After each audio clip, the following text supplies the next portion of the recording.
Hi and welcome to Top This, the show where we highlight some of the best things to see and do in BC. I'm your host James Farnan, and this week we're looking for the best ways to get in touch with nature.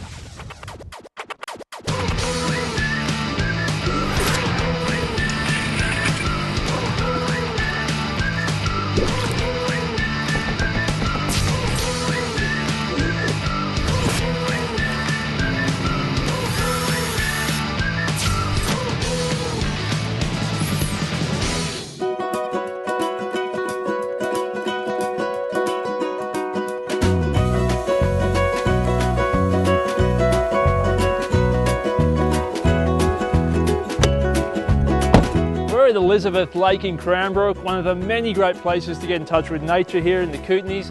We're also going to see what merit the Peace Country and the Okanagan have to offer. But first, we're sending it up to Prince George, where Kaicea Pitts has discovered that the best way to get in touch with nature just might be a keen eye for detail and, yes, believe it or not, a little bit of technology.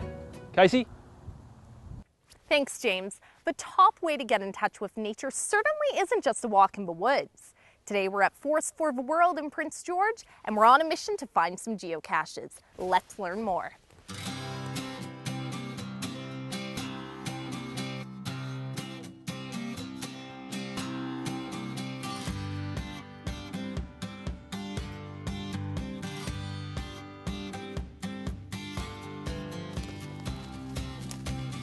All right, and we're now joined by Carolyn, who's an avid geocacher. Carolyn, I'm looking forward to finding some caches here at Forest for the World with you. Oh, I'd be happy to show you some around here. It's a great way to go explore the Forest of the World. There's lots of places that you can hide the geocaches in a tree, under a rock, and under the wood.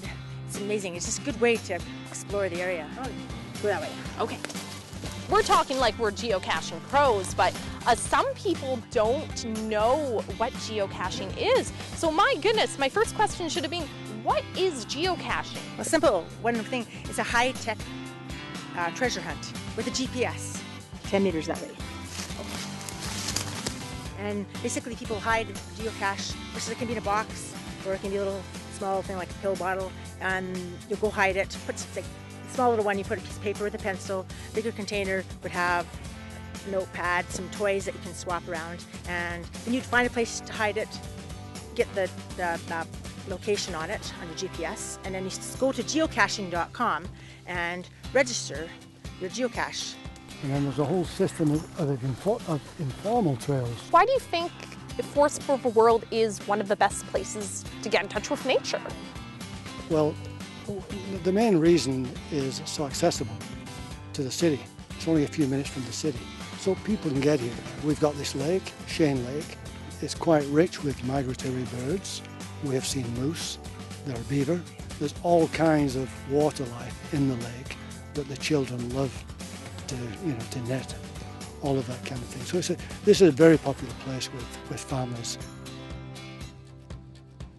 What kind of places, like say here at Forest for the World, would you find a geocache? What are some examples you could think of? There was, I haven't actually found the ones that have been here, but if there was, usually what I see in the forest is hanging in a tree or in the hollow of a log. It can be under the roots of a tree. There's just so many places to do. It really depends on the terrain. You get outdoors, experience the weather, right? If you're outdoors out here, you've got opportunities to see things you wouldn't normally see. Actually, just gonna ask you about animals. Is that just a squirrel up there making that noise? That is a squirrel. Experience the growth, the forests. Here we've got a mixed forest in one area, which is a natural forest. In another area, we've got a managed forest. So you can see the contrast between the various ecosystems, as it were. And you can experience all of that if you're geocaching. Are we almost there? We're almost there. Oh, look! Woo! Woo! Yes! Woo! Why do you like it so much? I like it just because I don't know, it's just nice to get out. Go. I've always loved. Who doesn't like a good treasure hunt? In this, every day there's always more geocaches added. Geocaches. Oh, cool. So what do people put in geocaches? Depends on the size. The small ones, for about pill bottle, only have a piece of paper and a pencil. The bigger ones like this have a notebook there that you can sign. So if you come here and go as Forest World, you don't just have to walk in the Forest World. You can go geocaching in the Forest for the World. And I think that's more fun than just walking. You register they found it. Ah, there we go. Top this, Prince George. Geocaching clearly is the best way to get in touch with nature, as you can do it anywhere in the world. To register online, go to geocaching.com.